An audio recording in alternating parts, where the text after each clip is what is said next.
നമസ്കാരം. ഞാൻ doctor Swaroop Kerach, consultant neurologist, first neuro hospital, Kasaragod. ഇന്ന് ഞാൻ സംസാരിക്കാൻ പോകുന്ന ഒരു രോഗത്തിനെ പറ്റിയല്ല, രോഗികളും ഡോക്ടർമാരും തമ്മിലുള്ള കമ്മ്യൂണിക്കേഷനെ പറ്റിയാണ്. നമ്മൾ ഈ അടുത്തിടയ്ക്ക് കണ്ടൊരു വാർത്തയാണ്, മരണപ്പെട്ട ഒരു കുട്ടിയുടെ അച്ഛൻ രോഗിയെ ആക്രമിച്ചു, കൊടുവാള കൊണ്ട് തലയിൽ വെട്ടി കൊലപ്പെടുത്തുക എന്നുള്ള ഉദ്ദേശത്തോടെ തന്നെ ആയിരിക്കണം. അപ്പോൾ ഇത് എന്തുകൊണ്ടുണ്ടാകുന്നു, അതുപോലെ തന്നെ നമ്മളൊരു രോഗിയുടെ പരിചാരകൻ എന്ന നിലയിൽ നമ്മൾ എന്തൊക്കെ കാര്യങ്ങൾ അറിഞ്ഞിരിക്കണം, അതുപോലെ ഡോക്ടർ എന്നുള്ള രീതിയിൽ എന്തൊക്കെ കാര്യങ്ങൾ അറിഞ്ഞിരിക്കണം എന്ന് വളരെ ഷോർട്ടായിട്ട് ഞാൻ പറയാം. പലപ്പോഴും നമുക്ക് ഒരിക്കലും അക്സെപ്റ്റ് ചെയ്യാൻ പറ്റാത്ത, അംഗീകരിക്കാൻ പറ്റാത്തൊരു കാര്യമാണ് നമ്മുടെ വേണ്ടപ്പെട്ട ആൾക്കാരുടെ മരണം. പ്രത്യേകിച്ച് ചെറിയ പ്രായത്തിലുള്ള യുവാക്കൾ, യുവതികൾ, കുട്ടികൾ, അങ്ങനെ കുറേ കാലം കിടപ്പായിട്ടുള്ളവരാണെങ്കിൽ പിന്നെയും നമുക്കതിന് അംഗീകരിക്കാൻ പറ്റിയേക്കും, കാരണം സമയം കിട്ടുന്നുണ്ട്. അപ്പോൾ സാധാരണഗതിയിൽ പെട്ടെന്ന് ഉള്ള മരണങ്ങൾ റിപ്പോർട്ട് ചെയ്യുമ്പോൾ നമ്മൾ കടന്നു പോകുന്ന സ്റ്റേജുകളുണ്ട്. അതായത് പെട്ടെന്ന് കുഞ്ഞിനെ ആശുപത്രിയിൽ കൊണ്ടുവന്നു, അല്ലെങ്കിൽ ഒരു നെഞ്ചുവേദനയായിട്ട് ഒരു യുവാവ് അല്ലെങ്കിൽ ഒരു മധ്യവയസ്കൻ കുടുംബസ്ഥൻ ആശുപത്രിയിൽ വരുന്നു. ഏതാനും മണിക്കൂറുകൾക്കകം അവർ മരിച്ചുവെന്ന് ഡോക്ടേഴ്സ് വന്ന് ഡിക്ലെയർ ചെയ്യുമ്പോൾ നമ്മൾ കടന്നു പോകുന്ന സ്റ്റേജുകളെ പറ്റി നമ്മൾ അറിഞ്ഞിരിക്കുക. ഇതിനുവേണ്ടി നമുക്ക് ഓർത്ത് വെക്കാൻ ഒരു ഷോർട്ട് ഫോം തന്നെയുണ്ട്, DABDA, ഡാബ്ഡ എന്നാണ്. ആദ്യത്തെ ഡി എന്ന് പറയുന്നത് ഡിനയലാണ്. കാരണം പെട്ടെന്ന് നമ്മളെ സംബന്ധിച്ചോളം നമ്മളും അതുപോലെ നമ്മുടെ വേണ്ടപ്പെട്ട ആൾക്കാരുമെല്ലാം അങ്ങനെ നഷ്ടപ്പെട്ടു പോകും നമ്മൾ വിശ്വസിക്കാൻ ഇഷ്ടപ്പെടുന്നില്ല. അല്ലെങ്കിൽ നമ്മളെ സംബന്ധിച്ച ഒരു ഇമ്മോർട്ടൽ ചിരഞ്ജീവികളെപ്പോലാണ് നമ്മൾ കാണുന്നത്. പെട്ടെന്ന് ഉള്ളൊരവസ്ഥയാണ് ഞാൻ ഉദ്ദേശിക്കുന്നത്. അപ്പോൾ പെട്ടെന്ന് അങ്ങനെ ഒരാൾ മരണപ്പെട്ടു എന്ന് പറയുമ്പോൾ ആദ്യം തന്നെ നമുക്കത് ഡിനേ ചെയ്യുക, അല്ല അങ്ങനെ ഉണ്ടാവില്ല, അതില്ല എന്ന് പറയാനുള്ള ഒരു സ്റ്റേജാണ് ആദ്യത്തെ ഏതാനും നിമിഷങ്ങൾ, മിനിറ്റുകൾ ഉണ്ടാകുക. ആദ്യം നമുക്ക് അംഗീകരിക്കുക, അങ്ങനെ ഇല്ല എന്ന് തന്നെ നമ്മൾ വിശ്വസിക്കില്ല, സമ്മതിക്കില്ല. പക്ഷേ ഏതാനും മിനിറ്റുകൾ കഴിഞ്ഞ് പോകുന്തോറും നമുക്കത് മനസ്സിലാകുന്നത് സത്യമാണ് എന്നുള്ളത്. കാരണം ആദ്യം സത്യമാണെന്ന് പോലും വിചാരിക്കാനുള്ള സ്റ്റേജ് ആയിരിക്കില്ല. അപ്പോഴാണ് നമ്മൾ പിന്നെ അടുത്ത സ്റ്റേജിലേക്ക് പോകുന്നത്. ഡാബ്ഡയിലെ എ എന്ന് പറഞ്ഞാൽ ആങ്കർ. പിന്നെ നമുക്ക് എന്താ പറയുക, ഒരു സ്വഭാവത്തിൽ ചിന്തിക്കാനുള്ള അവസ്ഥയല്ല, വല്ലാത്തൊരു ദേഷ്യം, മുന്നിൽ കാണുന്ന എന്തിനേയും തകർക്കുക എന്നുള്ള, അല്ലെങ്കിൽ നമ്മളോട് ഈ വാർത്ത വന്ന് പറഞ്ഞ ആളെ ആക്രമിക്കാൻ ഉള്ള ചിലപ്പോൾ ഒരു മനസ്ഥിതിയായിരിക്കും വരിക. അപ്പോൾ അത് ഡോക്ടറായിരിക്കാം, ഒരു പക്ഷേ നേഴ്സായിരിക്കാം നമ്മുടെ മുമ്പിൽ, അല്ലെങ്കിൽ ഒരു അറ്റൻഡർ ആയിരിക്കാം. ചിലപ്പോൾ അപ്പോൾ നമ്മൾ ഈ രോഗി മരിച്ചു എന്നുള്ള വാർത്ത പറയുന്നയാളെ നമ്മൾ ആക്രമിക്കുക എന്നുള്ളൊരു സ്റ്റേജായിരിക്കും ഉണ്ടാകുക. അതാണ് ആങ്കറിൻ്റെ സ്റ്റേജ്, ദേഷ്യം. ഇത് ഏതാനും മണിക്കൂറുകൾ മുതൽ ഏതാനും ദിവസങ്ങൾ വരെ നീണ്ട് നിന്നേക്കാവുന്ന ഒരു അവസ്ഥയാണ്.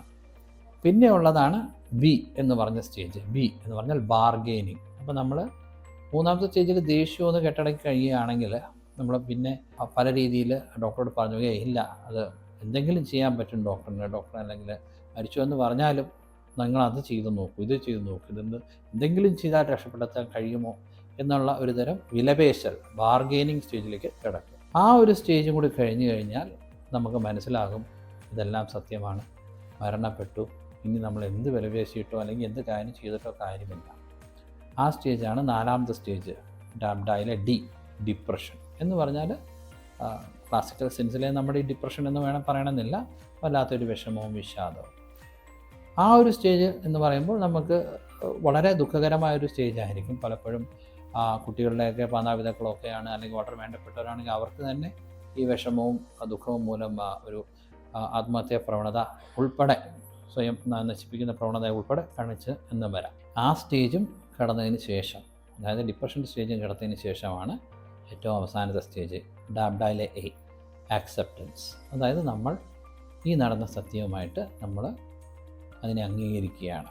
അതെ, നമ്മുടെ കുഞ്ഞിന് അല്ലെങ്കിൽ നമുക്ക് വേണ്ടപ്പെട്ട ഒരാൾക്ക് വയ്യായികയുണ്ടായി, നമ്മൾ ആശുപത്രിയിൽ കൊണ്ടുവന്നു, മരണപ്പെട്ടു, ഡിപ്രഷനിലാണ്, വിഷമത്തിലാണ്, പക്ഷേ ഇതൊരു സത്യമാണ്. അപ്പോൾ നമ്മൾ ഇത്രയും ഒരു സ്റ്റേജിൽ കൂടി കടന്നു വന്നിട്ടാണ് അവസാനം നമ്മൾ പെട്ടെന്നുള്ള ഇത്തരം മരണങ്ങളെ നമുക്ക് അംഗീകരിക്കാൻ പറ്റുക. അതിന് മുന്നിലുണ്ടാകുന്ന ഈ പെട്ടെന്നുണ്ടാകുന്ന ഡിനയൽ, അതുപോലെ തന്നെ ആങ്കർ, ഈ സ്റ്റേജുകളിലാണ് പലപ്പോഴും ആശുപത്രിയിലെ ഡോക്ടർമാരോടുള്ള അല്ലെങ്കിൽ നഴ്സുമാരോടുള്ള ഈ ബന്ധുക്കളുടെയോ കൂട്ടിരിപ്പുകാരുടെയൊക്കെ ഒരു സംഘർഷം ഉണ്ടാകുന്നത്.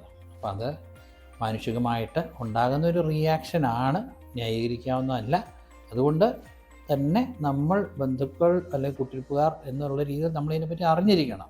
നമുക്കിതിനെപ്പറ്റി അവബോധം ഉള്ളപ്പോൾ പിന്നെ നമ്മൾ അതുപോലെ ആവാനുള്ള സാധ്യത കുറവാണ്. അപ്പോൾ നമ്മൾ മനസ്സിലാക്കേണ്ടത് പലപ്പോഴും നടന്നു വന്ന ഒരാൾ അല്ലെ സ്വയം വണ്ടി ഓടിച്ച് ആശുപത്രിയിലെത്തി നെഞ്ചുവേദനയായിട്ട് ഒരാൾ ചിലപ്പോൾ ഒരു മണിക്കൂറിനുള്ളിൽ മരണപ്പെട്ടേക്കാം. അയാൾക്ക് മാസീവ് ഹാർട്ട് അറ്റാക്കിൻ്റെ ലക്ഷണമായിരിക്കാം. അയാൾ നെഞ്ചുവേദനയായിട്ട് വണ്ടി ഓടിച്ചു വന്നു, നടന്ന് കാഷ്വാലിറ്റിയിൽ കയറി കിടന്നു, ആൻജിയോഗ്രാം ചെയ്യുന്നതിൽ ടേബിളിൽ മരണപ്പെട്ടു. അപ്പോൾ ഇത് കണ്ടു നിൽക്കുന്ന ഒരു സാമാന്യ ബോധത്തിൽ ഒരാൾ ചിന്തിക്കുമ്പോൾ നടന്നു വന്നു, അയാൾ വണ്ടി ഓടിച്ചു വന്നു, ഇതാ 1 മണിക്കൂറിൽ മരിച്ചു. അപ്പോൾ തന്നെ ഡോക്ടറുടെ പിഴവ് അല്ലെങ്കിൽ ആശുപത്രിയുടെ പിഴവ്, അത് സാമാന്യ ബോധത്തെ ആലോചിക്കുമ്പോൾ ആർക്കും ശരിയെന്ന് തോന്നാം, പക്ഷേ അത് സംഭവിക്കാം. അതുപോലെ കൊച്ചുകുട്ടി ഈ അന്നുണ്ടായ സംഭവം എന്ന് പറഞ്ഞാൽ അത് അമീബിക് മസ്തിഷ്ക ജ്വരമാണ്. 95% മരണം ഉറപ്പായുള്ളൊരു കേസാണ് അമീബിക് മസ്തിഷ്ക ജ്വരം. അങ്ങനെയൊരു കുട്ടി മരണപ്പെട്ടു എന്നുള്ളത് ഒരു അത്ഭുതമായിട്ടല്ലെന്നല്ല, സാധാരണ സംഭവിക്കേണ്ട ഒരു കാര്യമായിട്ട് തന്നെയാണ് നമ്മൾ കാണേണ്ടത്. 95%-ലധികം മരണസാധ്യത ഉള്ള ഒരു കേസ് എന്നുള്ളത്. അപ്പോൾ ഈ കേസിൽ നമ്മൾ മനസ്സിലാക്കേണ്ടത് ഈ കുട്ടിയുടെ അച്ഛൻ മാസങ്ങൾക്ക് ശേഷമാണ് ഈ ഡോക്ടറെ ആക്രമിക്കുന്നത്. അപ്പോൾ അദ്ദേഹത്തിൻ്റെ ആങ്കർ എന്ന് പറഞ്ഞ ഒരു സ്റ്റേജ് സാധാരണഗതിയിൽ കുറച്ച് മണിക്കൂറുകളോ പരമാവധി ഒരു ദിവസമൊക്കെ നീണ്ടു നിൽക്കേണ്ട ആങ്കർ എന്നുള്ളത് അദ്ദേഹം ആഴ്ചകളോ മാസങ്ങളോ അത് അദ്ദേഹത്തിന് മനസ്സിൽ കിടക്കുകയും അദ്ദേഹം ഒരു ആലോചന, ഒരു പ്ലാനിങ് നടത്തി അത് എക്സിക്യൂട്ട് ചെയ്തെന്നും വേണം വിചാരിക്കാൻ. അതൊരു സാധാരണ കേസല്ല. ഒരു പക്ഷേ ഇദ്ദേഹത്തിനൊരു ക്രിമിനൽ മെൻറ്റാലിറ്റി കൂടി ചേർന്ന് വന്നെങ്കിൽ മാത്രമേ നമുക്കൊരു ഗൂഢാലോചന അല്ലെങ്കിൽ ഒരു പ്ലാനിങ് നടത്തി ഇങ്ങനെ ചെയ്യാനൊക്കെ കഴിയും. അപ്പോൾ അതൊക്കെ റെയർ കേസാണ്. അതിനെ ഡോക്ടർമാരും അതിനെ ജനറലൈസ് ചെയ്ത് രോഗികളോടോ കൂട്ടിരിപ്പുകാരോടോ ഒരു വിരോധം ഉണ്ടാകാൻ ഒരു കാര്യമില്ല ഈ ഒരു റെയർ കേസിനെ വെച്ചിട്ട്. അതുപോലെ തന്നെ രോഗിയും കൂട്ടിരിപ്പുകാരും മനസ്സിലാക്കേണ്ടത് ഏത് നിമിഷവും ചിലപ്പോൾ നിങ്ങളുടെ കുഞ്ഞായിരിക്കാം, അല്ലെങ്കിൽ വളരെ പ്രായം കുറഞ്ഞ കുടുംബത്തിൻ്റെ അത്താണിയായിട്ടുള്ളൊരു യുവാവോ അല്ലെങ്കിൽ മധ്യവയസ്കനോ ആയിരിക്കാം, പെട്ടെന്ന് മരണപ്പെടാം. ചിരിച്ചുകൊണ്ടിരുന്ന അവസരത്തിൽ നിന്ന് അടുത്ത മണിക്കൂർ മരണപ്പെട്ടെന്നിരിക്കാം. അപ്പം അത് നമ്മൾ ഈ സ്റ്റേജുകളിൽ കൂടി കടന്നു പോകും. അപ്പോൾ ഈ ആങ്കർ സ്റ്റേജ് ഒഴിവാക്കാൻ എല്ലാവർക്കും അതിനുള്ളൊരു മനക്കരുത്ത് ഉണ്ടാവട്ടെ എന്ന് ആശംസിച്ചുകൊണ്ട് ഞാൻ ഈ സംസാരം ഇവിടെ നിർത്തുകയാണ്. നന്ദി, നമസ്കാരം.